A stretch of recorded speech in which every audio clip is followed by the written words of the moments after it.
নমস্কার। বলতে চাই আঙিনায় আপনাকে স্বাগতম। আশা করি আপনি ভালো আছেন।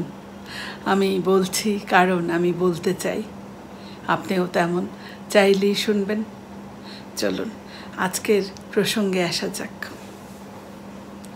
আমাদের জীবনে প্রায় এমন মুহূর্ত আসে যখন আমরা দীর্ঘশ্বাস ফেলে বলি, ইস, সেদিন যদি এই সিদ্ধান্তটা নিতাম, কিংবা বলি যে যদি তখন কথা না বলে একটু চুপ থাকতাম।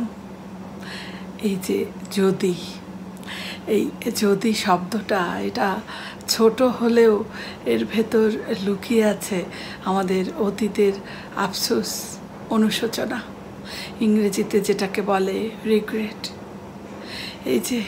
এই আফসোসগুলো আমাদের বর্তমানের যে সুখ এবং ভবিষ্যতের যে পথ চলা, সেটাকে একেবারে ভারাক্রান্ত করে তোলে।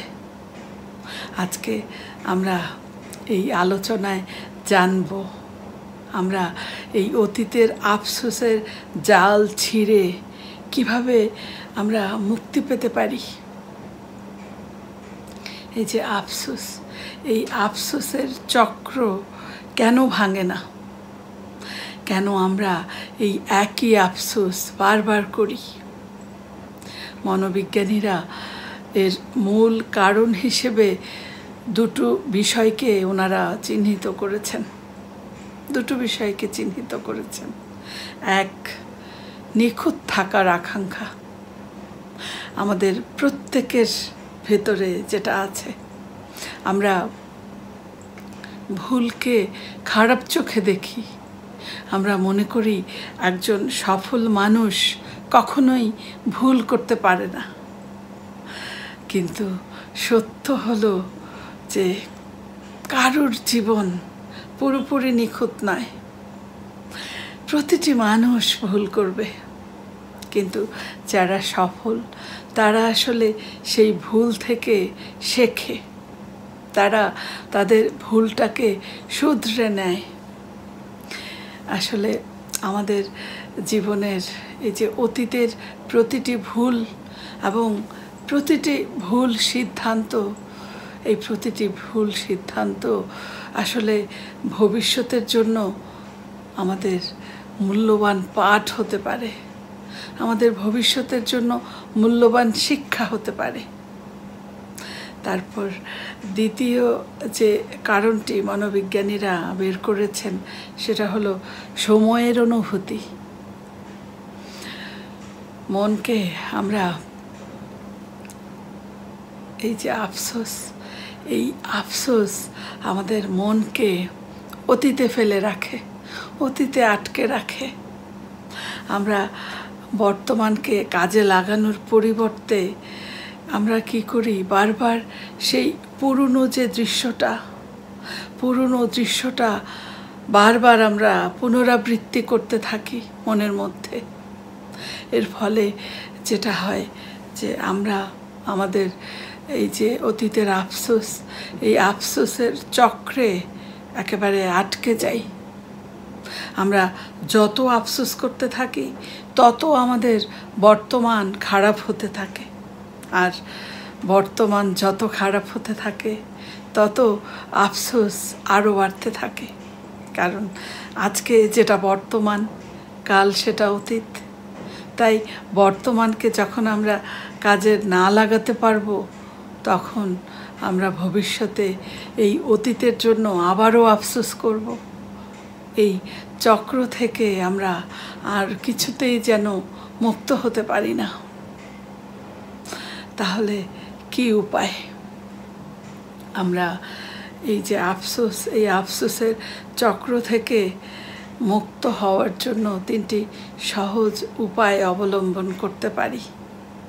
প্রথমেই আমরা যেটি করতে পারি সেটা হলো দোষ দেওয়া বন্ধ করতে হবে। এই যে এই আফসোসের প্রথম ধাপ হলো নিজেকে কিংবা অন্যকে দোষ দেওয়া। এটা হলো আফসোসের প্রথম ধাপ। এজন্য আমরা এর পরিবর্তে আমরা ভাবতে পারি যে আমি সেই পরিস্থিতিতে আমার যে জ্ঞান ও সামর্থ্যকে কাজে লাগিয়ে যে সিদ্ধান্তটা নিয়েছিলাম সেটা সেরা ছিল, এভাবে ভাবতে পারি। এবং নিজের প্রতি কঠোর না হয়ে আমরা আমাদের প্রতি আরেকটু সহনশীল হতে পারি। তারপর দ্বিতীয় উপায় হলো আমরা এই আফসোস থেকে, আমাদের অতীতের যে আফসোস, এটা থেকে আমরা পাঠ বা শিক্ষা খুঁজতে পারি। এই যে আমরা যে আফসোস যেটা আমরা করি, অতীতের যে আফসোস, সেটাকে আমরা ভুল হিসেবে না দেখে আমরা সেটাকে শিক্ষা হিসেবে দেখতে পারি। আমরা নিজেকে প্রশ্ন করতে পারি। আমরা কি প্রশ্ন করতে পারি নিজেকে, যে এই ঘটনা থেকে আমি কি শিখলাম। আবার নিজেকে আমরা এটা বলতে পারি, প্রশ্ন করতে পারি যে ভবিষ্যতে এই একই ঘটনার পুনরাবৃত্তি হলে আমি কি নিজেকে ভিন্নভাবে উপস্থাপন করব, বা এই পরিস্থিতি কি আমি ভিন্নভাবে সামলাবো, এটা প্রশ্ন করতে পারি। তারপর আমরা নিজেকে প্রশ্ন করতে পারি যে এই শিক্ষাটা, এই ঘটনাটা, এই শিক্ষাটা আমার বর্তমান জীবনে আমি কিভাবে কাজে লাগাবো। এরকম বিভিন্ন প্রশ্ন করে আমরা আমাদের নিজেকে প্রস্তুত করতে পারি। তারপর তৃতীয় উপায় হলো আপনি ক্ষমা করুন, ক্ষমা করা শিখুন। এই যে আফসোস, এই আফসোস হলো নিজের ভুলকে বারবার শাস্তি দেওয়া। আপনি এই শাস্তি দেওয়া থেকে নিজেকে মুক্তি দিন। নিজেকে আপনি বলুন যে আমি ভুল করেছিলাম, কিন্তু আমার সেই ভুল ক্ষমার যোগ্য।